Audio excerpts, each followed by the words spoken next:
Hola chicas, buenas tardes, buenos días, buenas noches, dependiendo del lugar y la hora en que nos vean.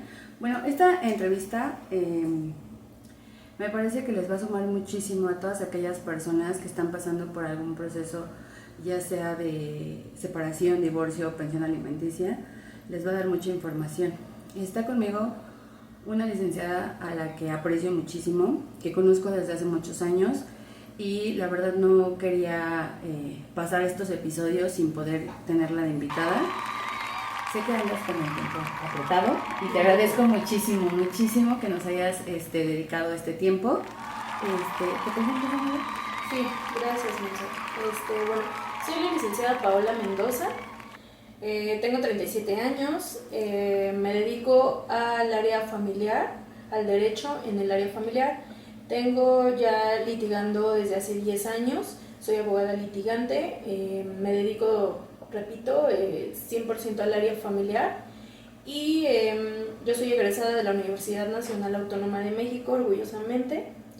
Y pues aquí estamos para apoyarlas en algún proceso que estén llevando y sobre todo pues a lo mejor darles esa iniciativa que muchas veces como mujeres, como mamá, cabezas de familia, como mamá soltera, como mamá que está pasando un proceso legal, pues a veces nos falta esa parte de esa información que no tenemos al alcance, ¿no? O que muchas veces simplemente sabemos que existe, pero no tenemos el conocimiento de qué se trata. Entonces, pues sí, iniciamos esta entrevista, esta pequeña entrevista, tratando de que les sume. Muchas gracias, amiga, y bienvenida nuevamente. Bueno, esta entrevista va a tratar de alineación parental. Ya si más adelante tienen algunas dudas o quisieran tocar otro tema, con gusto me lo pueden dejar ahí en los comentarios. Y de igual manera voy a dejar el contacto de la licenciada anclado en los comentarios para que si ustedes tienen pues la oportunidad de trabajar con ella la tomen. Y bueno, vamos a entrar al tema. ¿Qué es como tal la alineación parental? Ok, bueno, la alineación parental es una figura que se cataloga como la manipulación que ejerce un progenitor a su hijo para que tenga sentimientos de odio o repulsión hacia el otro progenitor. Generalmente se lleva a cabo cuando hay procesos de custodia o alguna separación, divorcio. ¿Por qué? Porque el progenitor, que es el progenitor custodio, es decir, quien tiene en tenencia a los niños o a los menores, empieza a inculcar como esos sentimientos de rechazo para que el otro progenitor, al acercarse a los menores, pues tengan esos sentimientos y no traten de tener como cercanía hacia su padre o madre que generalmente tiene las convivencias. Ok, eso también se puede dar al revés, aunque no sea el padre que es el tutor, digamos. Sí, en ambos sentidos, ya sea papá, mamá, progenitor custodio o progenitor que tiene derecho a las convivencias, okay. Se da de cualquier manera. ¿Y solo son compadres? ¿También se pueden dar con otras personas de la familia? Claro, ahora sí que se engloba todo lo que es toda la familia. Generalmente cuando hay una separación y tienen un régimen de visitas establecido, por así decirlo, ¿qué hacen? Pues el papá lleva a convivir a los menores a casa de la abuelita, de los tíos, de los hermanos, etc. Entonces, la familia del padre, que en este caso ejerce las convivencias o las visitas, su misma familia es quien empieza como a hablar mal de la otra familia incluso, o de la madre, ¿no? O padre, que en ese momento no está. Okay. La siguiente pregunta es, ¿cuáles son las señales más comunes de un menor donde nos podemos dar cuenta que está teniendo o está siendo víctima de alienación parental? Bueno, pues la más común y la más frecuente es el rechazo, definitivamente, hacia el otro progenitor. ¿Qué pasa? El cambio de actitud de los menores cuando de la nada no quiero hablar con mi papá, no quiero hablar con mi mamá, no quiero ir a visitar a mi papá o ya no me quiero quedar con mi papá o mi mamá, ¿no? Esa es como que la primera señal de aviso que algo está pasando. La segunda pues generalmente es el cambio o el comportamiento de los menores, se vuelven un poco más agresivos, menos receptivos, no quieren recibir incluso llamadas. También se da mucho la cuestión de psicológico un poquito, que empieza a causar ansiedad en los menores, bajo rendimiento académico, situaciones así, que claro, es algo que está están pasando. preocupados, ¿no? Como en esta situación, y entonces ya no se enfocan en lo que tendrían que enfocarse. Sí, porque por un lado pues está lo que me está diciendo mamá o papá, que es quien me tiene, y estoy recibiendo esa información negativa hacia mi papá, ¿no? O mamá, con el que yo antes me divertía, con el que yo antes iba a las convivencias y no pasaba nada. Entonces cuando reciba la información negativa, ¿qué hace el menor o qué hace el niño? Se puede pensar, ¿estará bien lo que me está diciendo mamá o papá? ¿Será verdad? Pone en cuestionamiento esta situación, aunque a lo mejor, pero no la dicen generalmente por el miedo de que si me regañan, qué va a pensar mi papá, qué va a pensar mi mamá, de saber lo que yo estoy pensando al recibir esa información. Claro.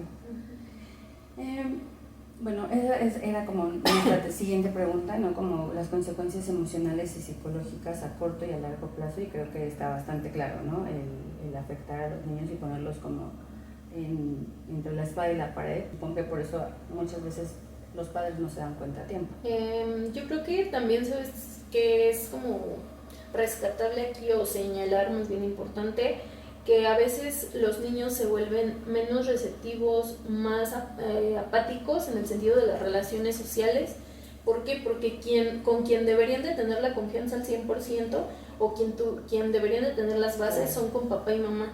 Pero ¿qué pasa si yo a papá y mamá no puedo dirigirme por miedo a que qué va a pensar, a ser regañado, a ponerme entre la espada y la pared? Entonces es esa parte muy importante, ¿no? que hay que rescatar.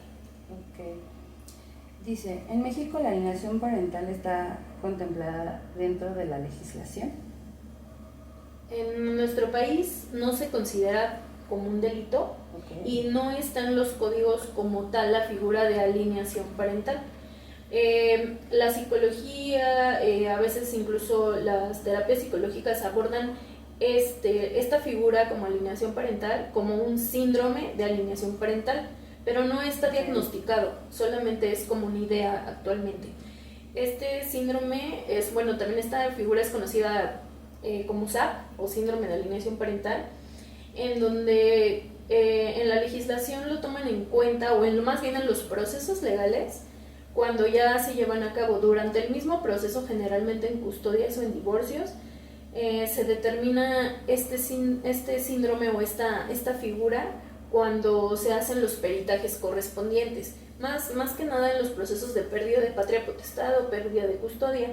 ¿Por qué? Porque el juez debe decidir o tomar la decisión adecuada para saber quién va a tener la custodia. Entonces, para llegar a esa decisión, pues tiene que pasar todo un proceso, y dentro del proceso viene, más bien se desarrollan diversos peritajes, diversos momentos en donde lo que se pretende es ver si existe esta figura.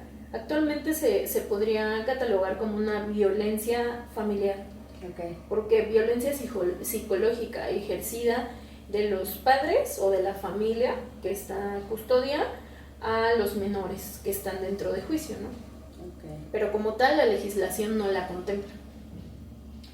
¿Qué errores suelen cometer los padres durante un proceso de separación que sin darse cuenta pueden afectar gravemente a sus hijos? ¿Qué es lo que tú has visto más durante todos estos años? Pues yo rescataría que sería la cuestión de a veces decir cosas que los niños no tienen por qué enterarse. Claro. Es decir, no manejar los detalles. Los niños no tienen por qué enterarse por qué fue el motivo que los orilló a estar en ese proceso. Si fueron motivos económicos, si fueron infidelidades, si fueron cualquier situación de divorcio, de dinero, los niños no tienen por qué enterarse. Y muchas veces como papás cometemos el error de decir, es que tu papá me hizo, es que tu papá no me daba, o es que tu mamá era así, o no, los niños no tendrían por qué enterarse. Porque al mismo tiempo, y sin darte cuenta, como bien lo dices, estás tú ejerciendo ese tipo de alineación parental, esa manipulación. ¿Por qué? Porque al tú generar esos comentarios, al tú expresar esos comentarios, lo único que haces con los menores o con los niños es dejarles ahí la espinita, la idea de que algo estaba pasando.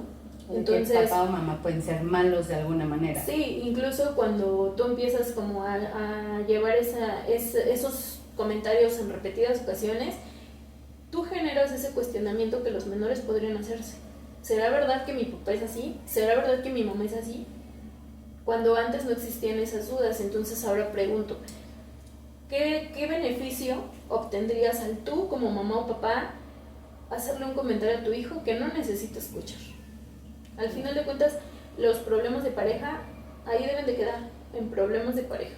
Entonces, pues yo creo que sería esa parte como de no hacer mención en detalles. Sí, claro, o sea, nos vamos a separar, punto, porque, no sé, podría darse una idea como de, pues es que a lo mejor ya no nos llevamos tan bien, y es mejor que estemos separados y nos llevemos mejor, ¿no? O sea, me ocurre algo así, como dices, sin tanto detalle, pero ser claridosos también con los niños, de no esconderles la situación para que ellos también puedan procesarla. Sí, claro.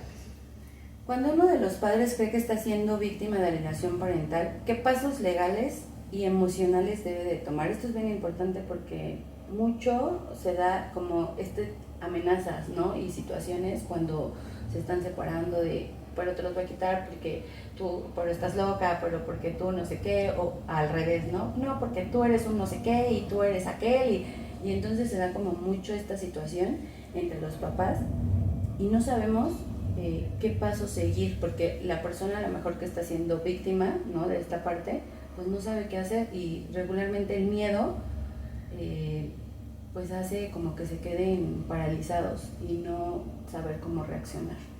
Pues mira, con base en mi experiencia y en lo que he vivido a través de esta trayectoria, en la praxis, por así decirlo, me he dado cuenta que la gente actúa de manera instintiva. Raramente una persona se pone o se mentaliza en que voy a llevar este proceso, qué debo hacer, me informo. No, actuamos desde el impulso. Es decir, hoy me enojé con mi pareja, o ya teníamos problemas y me salí del domicilio, me voy, me llevo a mis hijos y ya, no te importa nada. Cuando se viene ya el conflicto de que saliste del domicilio, te llevaste a tus hijos y dices, bueno, ¿y ahora qué voy a hacer, no? Difícilmente nos tomamos ese tiempo como para decir qué voy a hacer. Ahora, yo siempre aconsejo, primero, si tú ya decidiste de separarte, tomar las riendas en esta situación de custodia, si es que, porque muchas veces no necesita haber como tal un divorcio previo, porque hoy en día pues vimos muchas parejas que solamente están unidas, ¿no?, en concubinato, compartiendo sus vidas, pero no hay como tal un matrimonio. Entonces, ¿qué pasa cuando están en esta situación? Primero que nada, asesorarse con un abogado, porque a pesar de que los procesos son los mismos, cada situación tiene su particularidad, o sea, no todos son iguales, ¿no? Entonces, primero asesorarnos con un abogado, qué puedo y qué no debo hacer. ¿Por qué? Porque a veces, te digo, actuamos desde el impulso, que ponemos en riesgo incluso a nuestros propios hijos por esa parte, ¿no?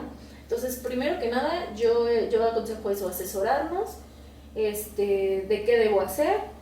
Segundo, obviamente, cuando tú inicias un proceso y intervienen menores, generalmente el juez siempre señala medidas provisionales. Las medidas provisionales es en lo que se resuelve el juicio. Yo tengo que dejar como juez protegidos a los menores y decretar estas medidas. ¿Cuánto se va a dar de pensión alimenticia? ¿Cuánto se va a decretar? ¿Cada cuándo va a ser pagada? ¿A cargo de quién se van a quedar los menores? Es decir, la custodia de manera provisional. ¿Y quién va a tener a cargo las visitas o las convivencias con los menores? Todo eso es de manera provisional. Pero dentro de estas medidas provisionales, si no tenemos al alcance a veces como que esa parte de poder pagar una terapia psicológica, el Estado tiene la obligación de brindarnos esa ayuda. Entonces, solicitar como medida provisional esta terapia a través de los organismos mismos del Estado para que nos brinden esta oportunidad. Y obviamente, si ya tienes ya está marcada mucha ese tipo de violencia, ya sea psicológica, física o lo que tú estés presentando en ese momento, pues hacer la denuncia correspondiente como violencia familiar. Eso ya es un delito no como alineación parental, porque te repito, eso no está tipificado, sin embargo, pues existe a través de la violencia. Ok, perfecto. Lo que te iba a preguntar justo es, esto de la terapia psicológica, ¿se tiene que pedir? Sí, muchas veces en los procesos el juez lo otorga de manera oficiosa. ¿Qué quiere decir? Que dependiendo de las circunstancias en las que se vaya desarrollando el caso, porque es lo que te digo, al parecer los procesos son los mismos, sin embargo cada caso es distinto. ¿Por qué? Porque a lo mejor hay dos personas que están viviendo el mismo proceso de custodia, sin embargo una no está sufriendo violencia y la otra sí está sufriendo violencia. Entonces el juez no va a determinar como las mismas medidas provisionales en uno y en el otro caso, porque en las circunstancias simplemente no son las mismas. Entonces, mientras eso se desarrolla, si tú ya estás sintiendo que el niño está siendo víctima de alienación parental, pues una es enunciarlo dentro de tu mismo proceso para que se tomen las medidas o hacer la denuncia formal. Perfecto. Desde tu experiencia como abogada, ¿cuáles son los casos que más te han marcado y que has aprendido de ellos? Pues yo creo que cuando los menores, cuando hay este tipo de casos en donde no hay entendimiento por parte de los padres y posteriormente se tiene que llevar como tal todo el proceso. Un proceso de guardia y custodia siempre va a haber una primera audiencia, en donde esa audiencia se van a presentar el caso ante el juez, es nuestra primera como acercamiento con el juez, en donde el juez va a revisar qué es lo que está demandando la parte actora, cuáles son sus pretensiones y la contestación de la parte demandada, que está en posibilidad de aceptar, ¿no? O de demandar, porque también puede contrademandar esa parte, ¿no? Entonces, cuando esto pasa, siempre el juez lo que busca es llegar a un entendimiento, a un convenio, a través de un medio de solución, ¿no? Pero cuando no hay este tipo de convenios, este tipo de entendimientos, pues el juicio se vuelve largo y tedioso. A lo mejor sí para nosotros como adultos, pero para los niños es algo muy feo. O sea, yo realmente no lo aconsejo porque vives un desgaste emocional. Bueno, los niños viven un desgaste emocional muchísimo. De verdad no saben el daño que les hacen a sus hijos el pasarlos por toda esta situación. El ponerlos literal entre la espada y la pared, entre mamá y papá, y estar escuchando, pues estar entre esta pelea y escuchar cosas que no tendrían por qué, ¿no? Dicen por ahí que cuando tú debes de pelear por la custodia de los hijos, la custodia está en las manos equivocadas. ¿Por qué? Porque los hijos no se crearon solos. O sea, los hijos, todos tuvimos un papá y una mamá. Los hijos tienen un papá y una mamá. Entonces, el tú bloquear, el tú dañar, el tú manipular a tus pequeños, solamente les haces daño a ellos. Y al final van a crecer siendo personas inseguras, repitiendo patrones. Entonces, aquí lo que más como dices, me llega o me pega a esta parte es cuando los menores los ponen en ese proceso.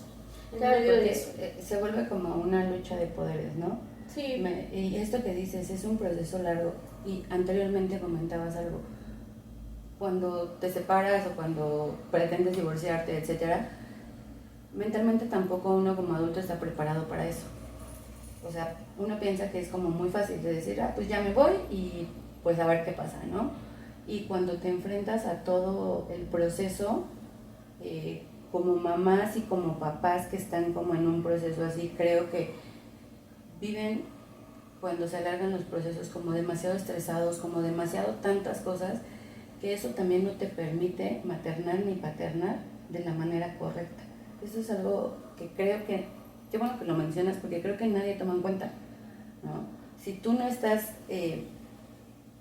preparado para poder negociar, para poder llegar a los mejores términos para los niños, y vas por luchar, ¿no?, para ganarle a la otra persona, lo único que se puede dar en estos casos es emocionalmente, psicológicamente, a veces hasta económicamente, un gasto innecesario, y el afectar a los niños de una manera que pues después no va a haber cómo subsanar como todo este tiempo y todas estas situaciones, ¿no? Que a lo mejor podrían estar en el cine con papá o con mamá y pues tienen que estar en un juzgado viendo cómo ellos no saben ponerse de acuerdo siquiera, ¿no?